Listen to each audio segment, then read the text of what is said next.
விஷச்சாராய மரண விவகாரம் தொடர்பாக சிபிஐ விசாரணை தேவை என மத்திய நிதியமைச்சர் நிர்மலா சீதாராமன் கூறியிருக்கிறார். அண்மை செய்தியாக பார்த்துக் கொண்டிருக்கிறோம். கள்ளக்குறிச்சி மாவட்டம் கருணாபுரத்தில் விஷச்சாராயம் அருந்தி 50க்கும் மேற்பட்டவர்கள் உயிரிழந்திருக்கும் நிலையில் அந்த விவகாரத்தை சிபிசிஐடி காவல்துறை அதிகாரிகள் விசாரணை மேற்கொண்டு வருகிறார்கள்.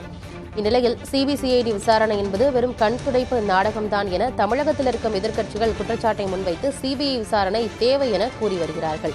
இந்நிலையில் பாஜக சார்பில் மத்திய நிதியமைச்சர் நிர்மலா சீதாராமனும் இதே கோரிக்கையை முன்வைத்திருக்கிறார். சிபிஐ விசாரணை தேவை என கூறியிருக்கிறார்.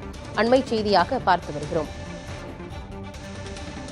விஷச்சாராய உயிரிழப்பு தொடர்பாக தமிழக அரசு சட்டப்பேரவையில் விவாதத்தையும் அனுமதிக்கவில்லை என்றும் அவர் பேசியிருக்கிறார். விவரங்களோடு செய்தியாளர் கணபதி இணைகிறார் டெல்லியிலிருந்து. கணபதி, விஷச்சாராய மரண விவகாரம் தொடர்பாக மத்திய நிதியமைச்சர் நிர்மலா சீதாராமன் என்ன பேசியிருக்கிறாங்க? விவரம் என்ன? தமிழ்நாடு அரசு விஷச்சாராய மரணங்கள் தொடர்பாக சட்டசபையிலே விவாதத்துக்கு கூட இதுவரை அனுமதி தரவில்லை என மத்திய நிதியமைச்சர் நிர்மலா சீதாராமன் கடுமையாக விமர்சனம் செய்திருக்கிறார். தமிழகத்தை ஆளும் கட்சிக்கு இந்த விவகாரத்திலே தொடர்பு இருக்கிறது என நான் குற்றம் சாட்டுகிறேன் என தெரிவித்திருக்கிறார். ஆகவேதான் சிபிஐ விசாரணை தேவை. பாரதிய ஜனதா கட்சி சார்பாக நான் சிபிஐ விசாரணை வேண்டும் என வலியுறுத்துகிறேன் என குறிப்பிட்டுள்ளார். இந்த விவகாரத்தை சிபிஐ விசாரணை செய்தால்தான் உண்மை வெளியே வரும் எனவும், மாநில அரசுக்கு இதில் உள்ள பல்வேறு குறைபாடுகள் தொடர்பாக உள்ள தொடர்பு காரணமாக போலீஸ் விசாரணையில் விவரங்கள் முழுமையாக வெளிவராது என்கிற வகையிலும் நிர்மலா சீதாராமன் பேசியிருக்கிறார். 1971 வருடத்திலே தமிழ்நாட்டிலே மது விலக்கை நீக்கியதே திமுக தான் எனவும், அதன் பிறகு தமிழ்நாட்டிலே தொடர்ச்சியாக சாராய விற்பனை அதிகரித்துக் கொண்டு வருகிறது எனவும், அரசு அமைப்பான டாஸ்மாக் வருடா வருடம் அதிக அளவிலே மதுபானங்களை விற்பனை செய்து வருவதாகவும் அவர் குறிப்பிட்டுள்ளார். தமிழ்நாட்டிலே எல்லா இடங்களிலும் மது ஆறாக ஓடுகிறது. கள்ளக்குறிச்சி விவகாரத்திலே மக்கள் கள்ளச்சாராயம் குடித்து உயிரிழந்திருக்கிறார்கள். இதை குடியிருப்புகள் உள்ள ஒரு பகுதியிலேயே சாராயம் காட்சியிருப்பது மிகவும் வருந்தத்தக்கதாக இருக்கிறது என அவர் தெரிவித்திருக்கிறார். 56 நபர்கள் உயிரிழந்திருக்கிறார்கள் எனவும், இதில் மேலும் 200 பேர் பாதிக்கப்பட்டிருக்க சிகிச்சை பெற்றுக் கொண்டிருக்கிறார்கள் எனவும் கடுமையாக குற்றம் சாட்டியிருக்கிறார் நிர்மலா சீதாராமன். ஆகவே ஏற்கனவே தமிழ்நாட்டைச் சேர்ந்த பாஜக தலைவர்கள் தொடர்ச்சியாக இந்த விவகாரத்தில் சிபிஐ விசாரணை வேண்டும் என வலியுறுத்தி வரும் நிலையிலே மத்திய நிதியமைச்சரான நிர்மலா சீதாராமனும் அதே கருத்தை வலியுறுத்தியிருக்கிறார். சிபிஐ விசாரணை நடந்தால்தான் உண்மை வெளிவரும் என அவர் குறிப்பிட்டிருக்கிறார். சிபிஐ விசாரணை தேவை அப்படின்னு அவர் சொல்லியிருக்கிறாங்க. இன்னும் விஷச்சாராயம் விற்றவர்களுக்கும் தமிழ்நாட்டில் ஆளும் அரசுக்கும் தொடர்பு இருப்பதாகவும் அவர் பேசியிருக்கிறாரு. எதை அடிப்படையாக வைத்து அவர் இந்த குற்றச்சாட்டை முன் வச்சிருக்கிறார் என்ற கேள்வியும் வருது கணபதி. நிச்சயமாக, அதாவது அவர் சொல்லியிருப்பதை பார்க்கும்போது அதிலே அவர் விவரித்திருப்பது என்னவென்றால், கள்ளக்குறிச்சியிலே பல குடியிருப்புகள் இருக்கும் இடத்திலேயே சாராயம் காய்ச்சி விற்கப்பட்டிருக்கிறது. அது மாதிரியாக அங்கே விஷச்சாராயம் விற்பனை செய்யப்பட்டதன் காரணமாகத்தான் இத்தனை அதிக எண்ணிக்கையிலே நபர்கள் பாதிக்கப்பட்டிருக்கிறார்கள். 200 நபர்கள் மருத்துவமனைகளிலே சிகிச்சை பெற்றுக் கொண்டிருக்கிறார்கள். 56 நபர்கள் உயிரிழந்திருக்கிறார்கள். இதற்கு அரசு பொறுப்பேற்று ஒரு நடவடிக்கை கூட எடுக்கவில்லை எனவும், சட்டசபையிலே இதற்கான விவாதத்தை கூட அனுமதிக்கவில்லை எனவும் அவர் தெரிவித்திருக்கிறார். ஆகவேதான் ஆளும் கட்சிக்கு இதிலே நிச்சயமாக தொடர்பு இருக்கிறது. இது போன்ற கள்ளச்சாராய விற்பனை வெளிப்படையாக நடப்பது ஆளும் கட்சியின் ஆதரவு இல்லாமல் நடக்க முடியாது. ஆகவே மாநில அரசு ஆதரவுடன் தான் இது நடைபெற்றிருக்கிறது. அப்படி இருக்கும் சூழலிலே மாநில அரசே இதை விசாரணை செய்வதால் எப்படி உண்மை வெளிவரும் என்ற கேள்வியை எழுப்பியிருக்கிறார் நிர்மலா சீதாராமன். ஆகவே அவர் ஆளும் திமுக கட்சி மற்றும் தமிழ்நாடு அரசு 2 பேர் மீதும் கடுமையான குற்றச்சாட்டுகளை முன்வைத்திருக்கிறார். தகவல்களை வழங்கியமைக்கு நன்றி கணபதி. விஷச்சாராய மரணம் தொடர்பாக மத்திய நிதியமைச்சர் நிர்மலா சீதாராமன் அளித்திருக்கும் பேட்டியை பார்க்கலாம்.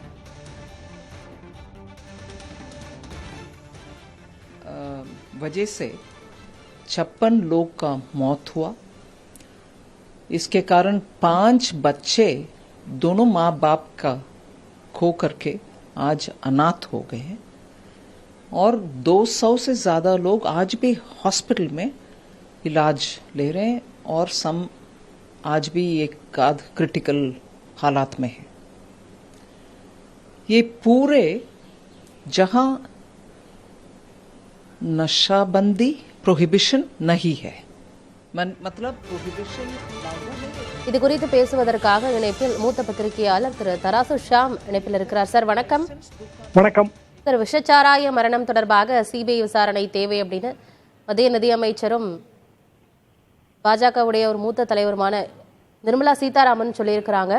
இன்னும் தமிழ்நாட்டில் இருக்க ஆளும் அரசுக்கும் இதுல தொடர்பு இருக்கணும் அவங்க பேசியிருக்கிறாங்க. சார், நீங்க எப்படி பாக்குறீங்க? பொதுவாக விஷசாராய விற்பனையாளர்களுக்கு கட்சி பேதம்லாம் கிடையாது. எப்போதுமே எந்த கட்சி பதவியில் இருக்கிறதோ அந்த கட்சியோடு அவர்கள் ஒட்டி கொள்வார்கள். நீங்கள் பெரும்பாலும் பார்த்தீர்கள் என்றால் ஆளுங்கட்சி விஐபிகள் வரும்போது பேனர் வைப்பது, போஸ்டர் அடிப்பது, கட் அவுட் வைப்பது எல்லாமே அவர்கள் தான். சட்டவிரோத தொழில் செய்பவர்களுக்கு கட்சி கிடையாது. அதுதான் அடிப்படை உண்மை. இதிலே திருமதி நிர்மலா சீதாராமன் அவர்கள் தமிழ்நாடு அரசியலிலே மீண்டும் ஆர்வம் காட்ட தொடங்கி இருக்கிறார்கள் என்றுதான் நான் புரிந்து கொள்கிறேன். ஆனால் அதே நேரத்திலே சிபிஐ விசாரணை வேண்டும் என்றால் ஏற்கனவே ஒரு நபர் விசாரணை கமிஷன் தன் பணியை துவக்கி விட்டது. இந்த நேரத்தில் மீண்டும் சிபிஐ விசாரணை என்பது அது ஒரு மேலதிக விசாரணை மாதிரி தான் அமையும்.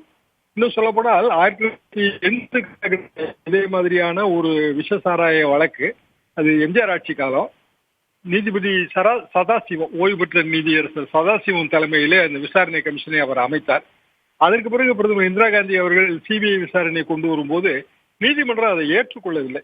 காரணம், ஏற்கனவே ஓய்வு பெற்ற நீதிபதி அவரது பணியை துவங்கிவிட்டார் என்பதுதான். அந்த வழக்கு இப்போது பொருத்தமுடையதாக இருக்கும் என்று நான் நினைக்கிறேன். எது எப்படி இருந்தாலும் விஷசாராயம் நடமாட்டம் என்பது முற்றிலுமாக ஒழித்தெடுக்கப்பட வேண்டிய ஒரு விஷயம். அரசுகள் அதிலே போதிய கவனம் செலுத்த வேண்டும். அதிலே மாற்று கருத்தே கிடையாது. கிராமங்களிலே விழிப்புணர்வு ஏற்படுத்துவதற்கு நாம் முயற்சி செய்யவே இல்லை. குறிப்பாக பெருநகர பகுதிகள் அல்லது குறுநகர பகுதிகளிலே இருக்கிற குடியிருப்பு பகுதிகள், அங்கு இந்த சாராய விற்பனை கண்டிப்பாக காவல்துறைக்கு தெரியாமல் நடப்பதற்கு வழியே கிடையாது. எனவே கீழ்மட்ட காவலர்கள், மதுவிலக்கு பிரிவிலே இருக்கிற கீழ்மட்ட காவலர்கள் அடிக்கடி இடம் மாறுதல் செய்யப்பட வேண்டும். அந்த காவல்துறை நிர்வாக பிரிவிலே பெரிய பெரிய சீர்திருத்தங்கள் தேவை. அதைத்தான் திருமதி நிர்மலா சீதாராமன் அவர்கள் குறிப்பிடுகிறார்கள் என்று நான் நினைக்கிறேன். சார், அதே போல இந்த விவகாரம் தொடர்பாக ராகுல் காந்தியோ இல்ல மல்லிகார்ஜுன கார்கேவோ, இந்த காங்கிரஸ் கட்சியினுடைய மூத்த தலைவர்கள் ஏன் கருத்து தெரிவிக்கல அப்படிங்கிற ஒரு குற்றச்சாட்டையே வைக்கிறாங்க. ஆனா தமிழ்நாடு அரசு சார்பாக ஏற்கனவே நடவடிக்கைகள் எடுக்கப்பட்டு இருக்கு. நீங்க சொன்ன மாதிரி ஒரு நபர் விசாரணை ஆணையமும் அமைக்கப்பட்டிருக்கு. ஆனாலும் ஏன் பாஜக சார்பில் இருந்து இந்த சிபிஐ விசாரணை தேவை அப்படிங்கிற ஒரு இதை வைக்கிறதுக்கு முக்கிய காரணம் வேற என்ன இருக்கும்னு நினைக்கிறீங்க? எதிர்கட்சி அரசியல் தான். இப்படியான சிபிஐ விசாரணை தேவை என்று நான் முன்னோர் குறிப்பிட்ட அந்த 1980 உதாரணத்திலேயே அப்போது எதிர்கட்சி தலைவர் கலைஞர், அதிமுக ஆளுங்கட்சி, அவர் சிபிஐ விசாரணை தேவை என்றுதான் அவரும் கூறினார். இது கட்சி அரசியல் தான். அதிலே ஒன்றும் தவறு இல்லை. காரணம், எதிர்கட்சிகளுக்கு இப்படி கோரிக்கை வைப்பதற்கு உரிமை இருக்கிறது.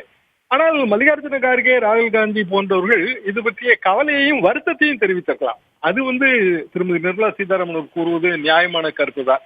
எத்தனையோ விஷயங்களுக்கு கருத்து தெரிவிக்கிறார்கள், கவலையை தெரிவிக்கிறார்கள், வருத்தம் தெரிவிக்கிறார்கள். இவ்வளவு பெரிய மரணங்கள் நிகழ்ந்திருக்கின்றன. கிட்டத்தட்ட 60 மரணங்கள், 55க்கு மேல் போய்விட்டது. எனவே அவர்கள் கவலை தெரிவித்திருக்கலாம். திமுக கூட்டணியை கட்சியை சேர்ந்த பலருமே வருத்தம் தெரிவித்திருக்கிறார்கள், கவலை தெரிவித்திருக்கிறார்கள், கண்டனமும் தெரிவித்திருக்கிறார்கள். திருமாவளவன் அவர்கள் கண்டனம் தெரிவித்திருக்கிறார். எனவே அப்படியான கண்டனம் தெரிவிப்பது கூட்டணி அரசியலிலே அது தவறு என்று சொல்ல முடியாது. அந்த வகையிலே திருமதி நிர்மலா சீதாராமன் சொல்வது சரிதான். சரிங்க சார், இணைப்பில் பல்வேறு தகவல்களை பகிர்ந்து கொண்டமைக்கு நன்றி திரு தராசு ஷியாம்.